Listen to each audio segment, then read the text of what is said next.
Bonjour à tous, c'est Charles et on se retrouve aujourd'hui pour Flashback, votre podcast qui retrace l'histoire des sports US. Comme tous les jours, voici notre feuilleton historique qui revient sur les grandes dates ou les grandes figures de l'histoire du sport américain. Et en ce 4 mars, on retrouve la NFL avec l'annonce de la retraite, la première, de l'immense Brett Favre. Le 4 mars 2008, Brett Favre annonce qu'il met fin à sa carrière professionnelle alors qu'il est encore joueur des Green Bay Packers. Drafté en 1991 par les Falcons d'Atlanta, Brett Favre passera la majorité de sa carrière chez les Green Bay Packers. L'emblématique numéro 4 passera 16 saisons dans le Wisconsin, remportant, et il est le seul, 3 titres de MVP consécutifs. Lors de ses premières années, il permettra aux Packers de revenir en play-off 2 années de suite, chose qui n'avait plus été le cas depuis Vince Lombardi. Ce sera lors du Super Bowl 31 que Favre gagnera sa première bague avec les Packers contre les Patriots de la Nouvelle-Angleterre sur le score de 35-21. Malgré 3 touchdowns lancés, il ne sera pas élu MVP de ce Super Bowl. Ce sera d'ailleurs son seul titre en carrière, car l'année d'après il échouera face aux Broncos lors du Super Bowl 32. Il ne rejouera plus jamais un seul Super Bowl de sa carrière. Et en 2005, les Packers sélectionnent avec le 24e choix du premier tour un certain Aaron Rodgers. Et la machine s'emballe. En 2007, les Packers s'inclinent en finale de conférence face aux Giants, et au sein de la franchise, tout le monde commence à s'interroger sur la capacité du quarterback vétéran à remporter un nouveau titre. Et les Packers, d'un autre côté, ne veulent pas non plus laisser partir Aaron Rodgers sans l'avoir évalué en tant que titulaire.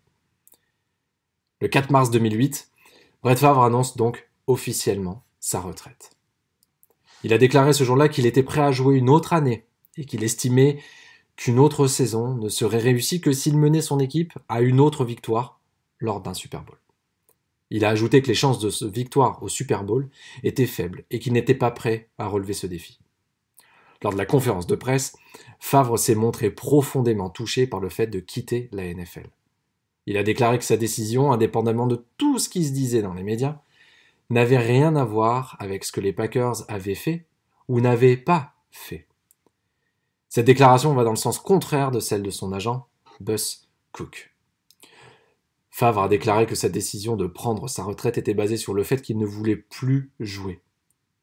Lors de la conférence, il l'a déclaré, et je cite : « Je sais que je peux jouer, mais je ne pense pas que je le veuille. Et c'est vraiment cela dont il s'agit. » L'ère Aaron Rodgers pouvait alors commencer, mais Brett Favre n'en avait pas vraiment fini avec la NFL. Il sortira de sa retraite une première fois pour aller jouer chez les New York Jets, puis une seconde fois, à l'issue d'une deuxième retraite, chez les Minnesota Vikings. Introduit au Hall of Fame en 2016, Favre affiche un palmarès impressionnant. 3 fois MVP, vainqueur du Super Bowl 31, 11 fois Pro Bowler, 6 fois dans la First ou Second All Pro Team.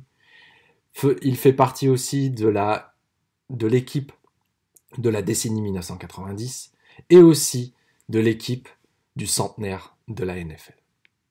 Alors toute ressemblance avec ce qu'il se passe actuellement aux Green Bay Packers avec Aaron Rodgers est bien entendu fortuite.